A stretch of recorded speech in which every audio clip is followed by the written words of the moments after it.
ግብርናን ውጤታማ ለማድረግ በምርምር የተደገፈ ቅንጅታዊ ስራ ሊሰራ ይገባል አሉ በምክትል ርዕሰ መስተዳድር ማዕረግ የደቡብ ኢትዮጵያ ክልል ግብርና ቢሮ ኃላፊ ዶክተር መሪሁን ፍቅሩም ለዘርፉ አመቺ የሆኑ ቴክኖሎጂዎችን የማላመድና የማስፋፋት እንዲሁም ለአርሶ አደሮች አመቺ በሆነ መንገድ ለማዘጋጀት የግብርና ልማት አካላት ግንኙነት አማካሪ ካውንስል ሚና የላቀ እንደሆነም ተጠቁሟል። ቢሮው የግብርና ልማት አካላት ግንኙነት አማካሪ ካውንስል ክልላዊ መድረክ በወላይታ ሶዶ ከተማ አካሂዷል። አማኑኤል ጃጊሶ ላዘጋጀው ዘገባ ማስረሻ ሀብታሙ። የግብርና ዘርፍ በሀገሪቱና በክልሉ ኢኮኖሚ እድገትና ድህነት ቅነሳ ላይ ወሳኝ ድርሻ ስላለው ከፍተኛ ትኩረት የተሰጠበት ዘርፍ ነው። የተነደፉ ሀገራዊ ፖሊሲዎችንና ስትራቴጂዎችን ለማሳካት በየወቅቱ የተሻሻሉ ቴክኖሎጂዎችን በማቅረብ የአርሶ አደሩን ምርትና ምርታማነት ለማሻሻል በተደረገው ጥረት ተጨባጭ ለውጥ ማምጣት ተችሏል። ከዚህም ጋር ተያይዞ የደቡብ ኢትዮጵያ ክልል ግብርና ቢሮ የግብርና ልማት አካላት ግንኙነት አማካሪ ካውንስል ባደረገው ክልላዊ ውይይት ላይ ተገኝተው መልእክት ያስተላለፉት በምክትል ርዕሰ መስተዳድር ማዕረግ የደቡብ ኢትዮጵያ ክልል ግብርና ቢሮ ኃላፊ ዶክተር መሪሁን ፍቅሩ ላለፉት 3 ዓመታት የግብርና ልማት አካላት ግንኙነት አማካሪ ካውንስል በበርካታ መንገዶች የግብርና ስራዎችን ለማሳለጥ አመቺ የሆኑ ቴክኖሎጂዎችን የማላመድና የማስፋፋት እንዲሁም ለአርሶ አደሮች በሚመች መንገድ ከማዘጋጀት አንጻር እንደ ሀገር ሰፋፊ ስራዎች መሰራታቸውን ተናግረዋል።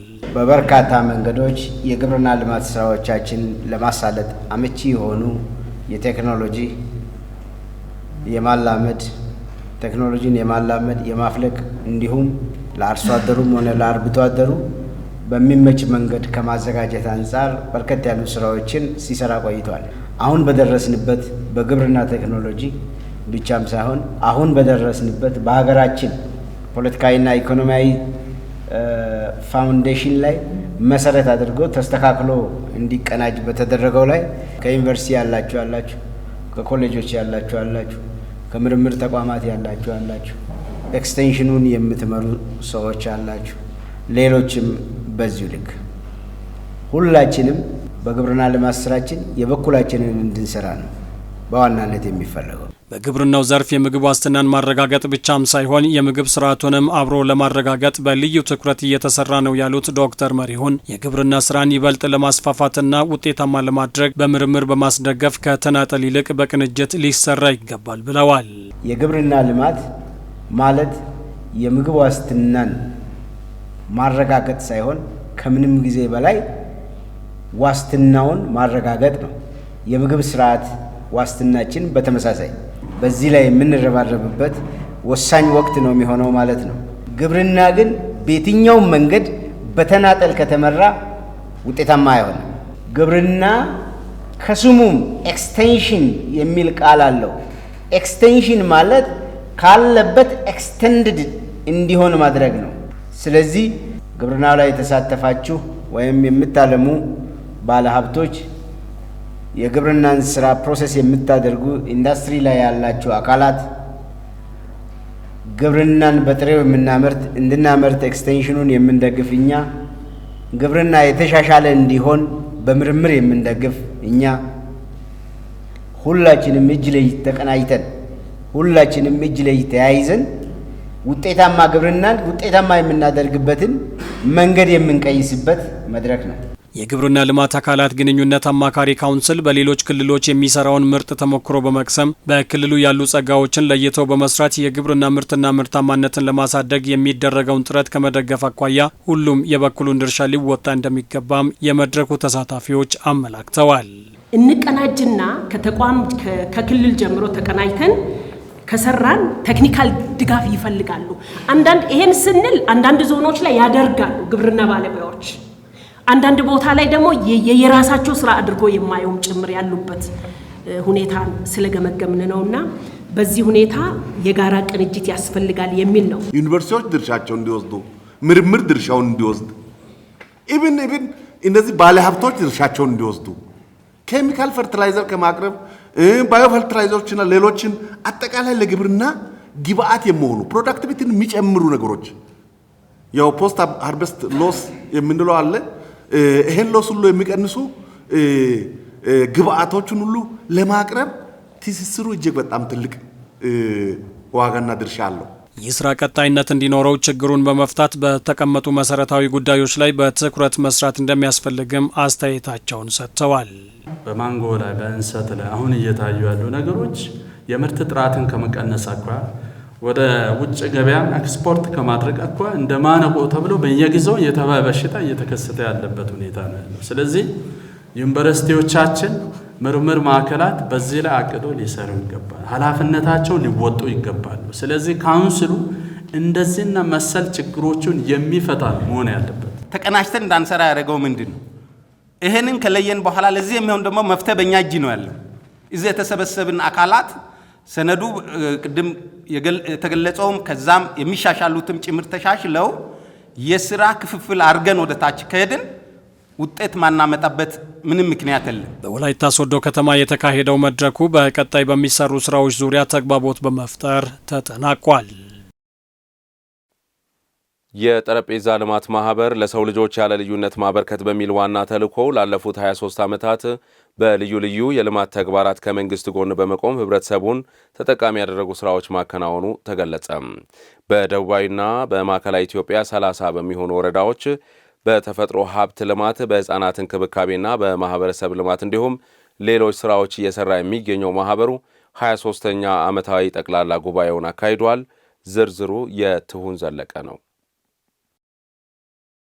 በ1994 በይፋ ከጀመረ አንስቶ በግብረ ሰናይ ስራዎቹ ለሰው ልጆች ያለ ልዩነት በማበርከት ከወላይታ አልፎ በደቡባዊ ኢትዮጵያ ክፍሎች በዘርፈ ብዙ ተግባራት ይታወቃል። የጠረጴዛ ልማት ማህበሩ የተለያዩ ሰብአዊ ድጋፎችን እያከናወነ የሚገኝ መሆኑን የገለጹት የማህበሩ ቦርድ አመራሮችም ህብረተሰቡ ለማህበሩ ቀጣይ መጠናከር እጁን እንዲዘረጋ ከውጭ በጎ ፈቃደኞች እጅ ባሻገር የውስጥ ገቢን ከመቼውም ጊዜ በላይ በማጠናከር ተደራሽ መሆን እንዳለበት አሳስበዋል። 1994 ነበር የተመሰረተው። ከዛ እስከ ዛሬ ድረስ ብዙ የወደቁትን ወላጅ አጥ የነበሩ ወጣቶችን ቀባሪ ጧሪ ያጡ አረጋውያንን በመርዳት የተጎዱ አካባቢዎች ደርሶ ቶሎ በመጠበቅ እንደገና ደግሞ ሃይማኖትን ሳይለይ ጾታን ሳይለይ ዘርን ሳይለይ በተጎዱ አካባቢዎች የህዝብ ፍላጎት ባሉበት ቦታ ሁሉ እየደረሰ ሲደግፍ እና ሲያስተባብር ከችግር ሲያወጣ የቆየ ተቋም ነው። ልማት ማህበሩ አንዳንዴ ገንዘብ የሚያገኘው ከውጪ ነው። ብዙ ጊዜ የውጪ ገንዘብ ጥሩ ምልክቶችን እያሳየ አይደለም። ችግር ከደረሰበት አቁም ያለው ካለ ለምን ታቆማለህ አይባልም። ሲሰጥ መቀበል እንጂ ሳይሰጥ ሲቀር አይከሰስም። እና ደግሞ ችግሩ ቀጣይነት አለው። ድጋፉ ቀጣይነት ባይኖረው ድጋፉ በሆነ ጊዜ ቢቆም እንኳን ችግሩ በሆነ ጊዜ አይቆምም። ስለዚህ እንዴት ደግሞ የውስጥ ገቢ በማዳበር እናስቀጥል የኛን ስራ እንዴት እንስራ በሚለው ላይ ጠቅላላ ጉባኤ መክሯል። የልማት ማህበሩ ዋና ስራ አስኪያጅ አቶ በረከት ጣሶ በበኩላቸው ማህበሩ በደቡባዊና በማዕከላዊ ኢትዮጵያ 30 በሚሆኑ ወረዳዎች በዋና ትኩረት ዘርፎች ማለትም በግብርናና በተፈጥሮ ሀብት ክብካቤ፣ በህፃናት ክብካቤና በማህበራዊ ልማት፣ በትምህርትና በሌሎች የማህበረሰብ ልማት ስራዎች ላይ እንደሚሰራ ገልጸዋል። በዚህ ጉባኤ የቀረበው አመታዊ ሪፖርት በ2024 በፈረንጆች አቆጣጠር በበጀት አመቱ የተሰሩትን የዝርዝር ስራዎች እንደገና ደግሞ የፋይናንስ ሪፖርት፣ የኦዲት ሪፖርት እና የሚቀጥለውን 2025 አመት በጀት አመት እቅድ እነዚህ ነገሮች ናቸው የቀረቡትና የጉባኤ አባላት እነዛን ሪፖርቶች ሰምተው የ25 እቅድም ሰምተው ያንን እንደገና ደግሞ የ24 ኦዲት በመስማት እነዚህ ሁሉ ነገር አጽድቆልናል። የሚሰጠውም አስተያየት በጣም የሚያበረታታ ሆኖ አግኝተናልና ቀጥሎ ለምንሰራቸው ስራዎች ከማህበሩ አባላት የተሰጠን አስተያየት ሀሳብ በጣም ገንቢና ተበረታተን ወደፊት እንድንሄድ የሚያደርጉ ነገሮች ናቸው። የማህበሩ ጠቅላላ ጉባኤ አባላትም የማህበሩን ስራ ገምግሞ ለቀጣይ ተደራሽነት ላይ የማጠናከር ተግባራዊነት ላይ ሀሳብ ሰጥተዋል። እርሻ ግብአት የሚባሉ ግብአቶች እንደ ሳለፍነው አመት በተለይ ከዘር ጋር የነበረ ክፍተቶች ይታወቃሉ። የማዳበሪያ ዋጋ መጨመር ጋር በተገናኘ ህዝቡ ምን አይነት ጭንቅ እንደነበረ እናያለን። ነገር ግን እነዛን በተለይ ነባሩ ከአካባቢያችን የወጡ ያሉ የዘር አይነቶች መልሰው ለመተካት በስራ ስርም በሌሎች እህሎች በበቆሎም እነዛን ነባሮችን ለመተካት የሚደረጉ ጥረቶች በጣም የሚያስመሰግኑ ናቸው። ችግኞች አሁን እኛ በፎቶ ላይ ስናይ ራሱ በጣም ደስ ይላል። ይሄን ፎቶ ያነሳችሁን ጌታ ይባርካችሁ። በጣም ሚስብ ነው። እዛም ግራም ቀኝም ያለው ሁሉ እኛ የጠቅላላ ጉባኤ የልማት ማህበሩ ጠቅላላ ጉባኤ ምን ያህል ተጠቃሚዎች ነን በዚህ ግብዓት? ብዙዎቻችሁ ምናልባት እርሻ ያላችሁ እርሻ አለን መትከል የምንችል ሰዎች ነንና በግዥም ቢሆን ለመውሰድ አፍካዶም ይሁን ማንጎም ይሁን ፓፓያም ይሁን የቡና ችግኝም ይሁን እኛ ለራሳችን ስንተክል ፍሬ እናያለን። እዚህ ደግሞ ባለሙያዎች በቅርበትም ስላሉ ይከታተላሉ። ሌሎች ደግሞ እዛ አካባቢ ያሉ እኛን አይተው ያንን የማድረግ ነገር ሁሉንም አሁን ለማስራተኞች ይድረሱ በእያንዳንዱ ገበሬ ማሳ እነሱ ደርሱ ማለት ስለማይቻል እኛስ የኛ ድርሻ ከ173ቱ ኦፕሬሽናል ኤክስፐንስ ከሚባለው አብዛኛው ወደ ትሬኒንግ ላይ ስልጠናዎች ላይ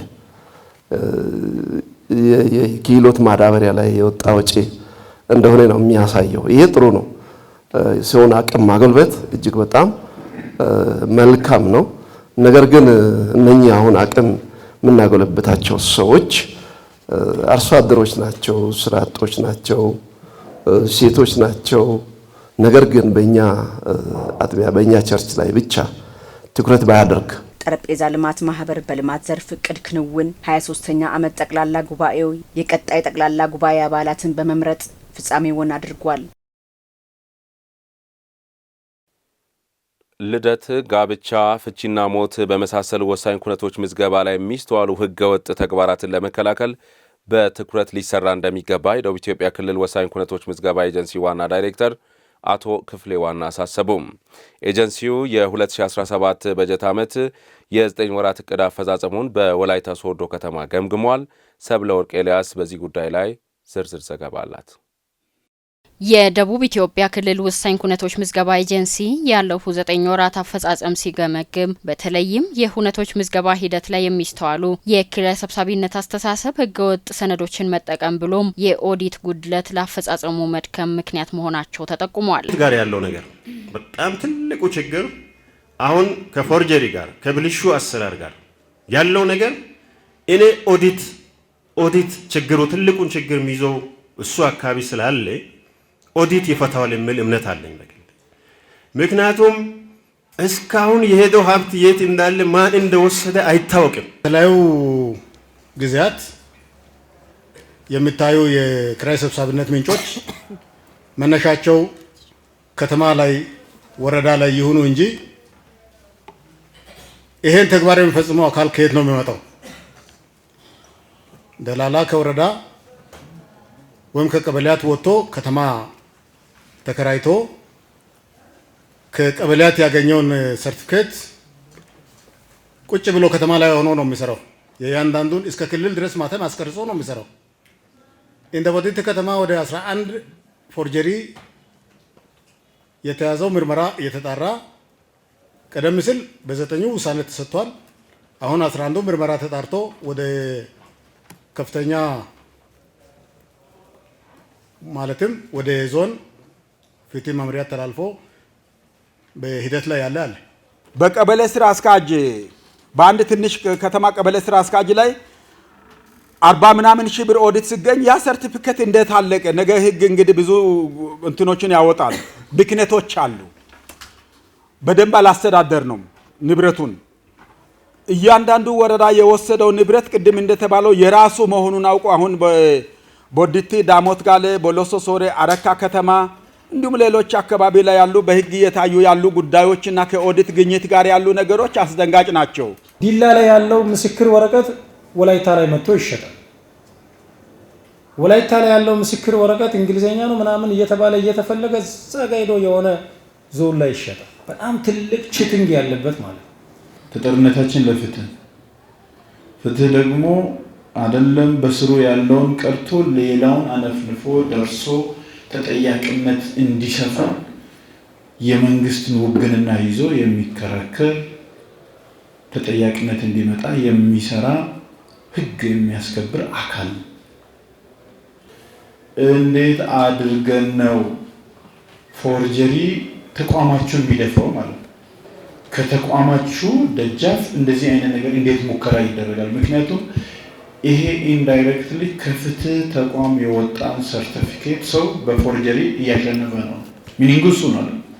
በመድረኩ በበጀት ዓመቱ ያለፉ 9 ወራት በልደት ጋብቻ፣ ፍቺና ሞት ዘርፎች የተከናወኑ ተግባራት ሪፖርት የቀረበ ሲሆን በዚህም በዞኖች የተለያየ አፈጻጸም በመመዝገቡ ምክንያት እንደ ክልል በልደት ከ50 በመቶ ከእቅድ አንጻር ሲሳካም በቀሪዎቹ ወሳኝ ኩነቶች አፈጻጸሙ ዝቅተኛ መሆኑም ተገልጿል። በልደት ያችን ፐርሰንት አሁን ከዚህ በፊት ልደት ላይ ሁሌ የምናነሳው 23-30% ላይ ነው አይደል የምናወራው። አሁን ግን የሆስፒታል ምዝገባ እናንተ ጋር ተጠናክሮ ከመቀጠሉ ጋር ተያይዞ አፈጻጸማችን 53%። ይሄ የተሻለ ግን ደግሞ አሁንም በተፈለገው ልክ እየሄደ አይደለም የሚለውን ውሰዱ። ሁሉም ሰው የሚታወቅባትን ኢትዮጵያ ለመፍጠር በሚደረግ ጥረት የምዝገባ ሂደቶችን ማዘመን፣ ሽፋኑንም ለማሳደግ ከተፈለገም በዘርፉ የሚስተዋሉ ህገወጥ አሰራሮችን ማስቀረት ወሳኝ መሆኑም በውይይቱ ወቅት ተመላክቷል። ልደት ምስክር ወረቀት 30 ብር የሚከፈልበት ሆኖ ነገር ግን እስከ 3000 ብር እስከ 4000 ብር ድረስ እያስከፈሉ ነው የሚገኙት። ስለዚህ ከዚህ ጋር በተያያዘ በጣም በርካቶች ታስረው ነው የሚገኙት። እኛ ጋር በምርመራ ሂደት ላይ ያሉ ፍርድ አግኝቶ ማረሚያ ያሉ ግለሰቦች አሉ። ስለዚህ ሐሰተኛ ሰነድ ዝግጅትን ለማጥፋትና ህብረተሰባችን በዛው እንዳይጎዳ ማድረግ የምንችለውን ሁሉ እያደረግን ያለ ነው። አሁን ስለ ሰርቲፊኬት መሸጥና ስለ ፎርጀሪ መነሳቱ ይበልጥ ማን ነው እየተወቀሰ ያለው የሚለው ነገር ይታወቃል ማለት ነው። ማን ነው እየተወቀሰ ያለው? ደመላሽ እየተወቀሰ ያለው ሌሎች ያው ሁሉንም ላለመጥራት ብዬ ነው የምንጠራው ማለት ነው። ስለዚህ ፍትህን የመሰለ ወንጀልን በደንብ መርምሮ ውሳኔ መስጠት የሚችል አካል ጋር መጥቶ እነዚህ ጫፍ የወጣ ችግር የሚሆን ነገር ካለ የፖለቲካ ኢሹ ይሆናል ማለት ነው። ኢሹ ወደ ፖለቲካ ይሄዳል። ስለዚህ የኛ ፍትህ መመሪያዎች በደንብ ይሄን መውሰድ መቻል አለባቸው ማለት ነው። ባለድርሻ አካላትን ኦዲት የተባለውን ነገር ከዛ በኋላ በችግሮቹ ላይ ቀጣይ ለውጥ ካመጣችሁ በኋላ ሸልመን የኛም የእናንተንም ችግር አብረን ተጋግዘን ነው። እኛ ጋር ችግር የለም ማለት ነው። አቅም በቻለው እንሄዳለን። ግን ተደራሽነት ችግር አለ። ክትትል ላይ ሁሉ ቦታ አልደረስንም። ሰርቲፊኬቱን በጊዜ ለማድረስ ልንቸገር እንችል ይሆናል። ችግሮች ይኖራሉ። ግን ባለው በተመቻቸው አክሰስ ሰርተን ቀጣይ ደግሞ የኛ ችግር ምንድነው የእናንተ ችግር ምንድነው ብለን ለመወቃቀስ ያብቃን። ወሳኝ ኩነቶች የሰው ልጅ ህይወት ጋር ትልቅ ቁርኝት ያላቸውና አይቀሬ ተግባራት በመሆናቸው ለዘርፉ ውጤታማነት ሁሉም ባለድርሻ አካላት የድርሻቸውን ሊወጡ እንደሚገባም ተጠቁሟል።